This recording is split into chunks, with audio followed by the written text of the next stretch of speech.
జై తెలంగాణ. అందరికీ నమస్కారం. తెలంగాణ రాష్ట్ర ప్రభుత్వం పేదల పక్షాన లేదు, పెద్దల పక్షానే ఉందని పదే పదే నిరూపించుకుంటా ఉంది.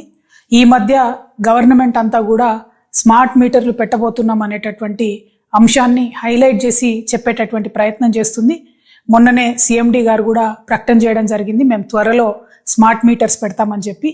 అట్లనే నెక్లెస్ రోడ్లో కూడా ఒక ఎగ్జిబిషన్ పెట్టిండ్రు, ఎట్లా స్మార్ట్ మీటర్స్ బాగుంటాయి ఏంది అని. అంటే పబ్లిక్ని ఒక మైండ్ వాష్ చేసే ప్రయత్నం చేస్తున్నారు. ఈ సందర్భంగా తెలంగాణ ప్రజలకు నేను ఒక 2-3 విషయాలు చెప్పాలనుకుంటున్నాను. ఆల్రెడీ మన తెలంగాణ రాష్ట్రంలో ఉన్నవన్నీ కూడా స్మార్ట్ మీటర్సే. ఇప్పుడు ముందు లెక్క ఎవరు కూడా పోయి పెన్ను పేపర్ పట్టుకొని రీడింగ్ రాసుకునే అవసరం లేదు.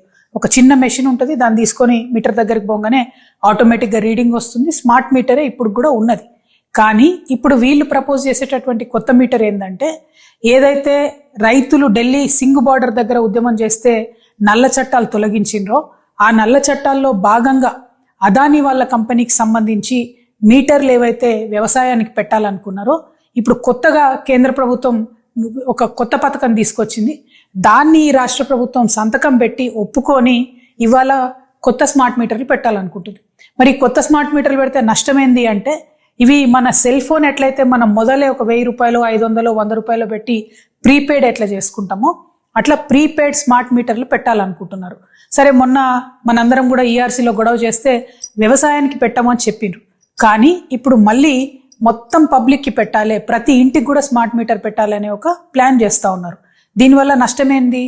ఆల్రెడీ ఉత్తరప్రదేశ్లో ఈ ఎక్స్పెరిమెంట్ అయితే మొత్తం ప్రతి ఇంట్లోంచి మీటర్లు పీక్కొచ్చి ఎలక్ట్రిసిటీ ఆఫీసులలో మీటర్లు వేసి వెళ్ళిపోతున్నటువంటి పరిస్థితి ఉన్నది.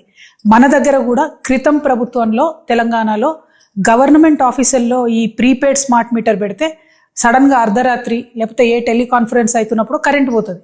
ఎందుకంటే 100 రూపాయలకు మీరు ఛార్జ్ చేస్తే 100 రూపాయల యూనిట్స్ కాగానే ఆ కరెంట్ ఆగిపోవడం అనేది జరుగుతుంది. సో ఇమాజిన్ చేయండి ఒక్కసారి, ఇవే మీటర్లు మన ఇళ్లల్లో పెడితే మరి గవర్నమెంట్ ఇస్తా అన్న ఫ్రీ సబ్సిడీ 200 యూనిట్ల పరిస్థితి ఏమవుతుంది? సెలూన్లకు ఇవ్వాల్సినటువంటి డబ్బులు ఇప్పటికే వీళ్ళు ఎగబెడుతున్నారు. ఒకవేళ సెలూన్లలో కూడా స్మార్ట్ మీటర్లు పెడితే మనం ఏ కటింగో గిటింగో చేసేటప్పుడు మధ్యలో కరెంట్ పోతుంది, ఉన్న బిజినెస్ కాస్త పోయే పరిస్థితి ఉంటుంది. అంటే అల్టిమేట్గా కాంగ్రెస్ ప్రభుత్వం, రేవంత్ రెడ్డి గారి ప్రభుత్వం కేంద్ర ప్రభుత్వం ముందు మోకరిల్లి వాళ్ళు తీసుకొస్తున్నటువంటి తలాతోకలైనటువంటి పథకాలను అదానీ గారి బిజినెస్ని ఎంకరేజ్ చేయడానికి మాత్రమే వీళ్ళు ఇక్కడ స్మార్ట్ మీటర్లు పెడతామని చెప్తున్నారు.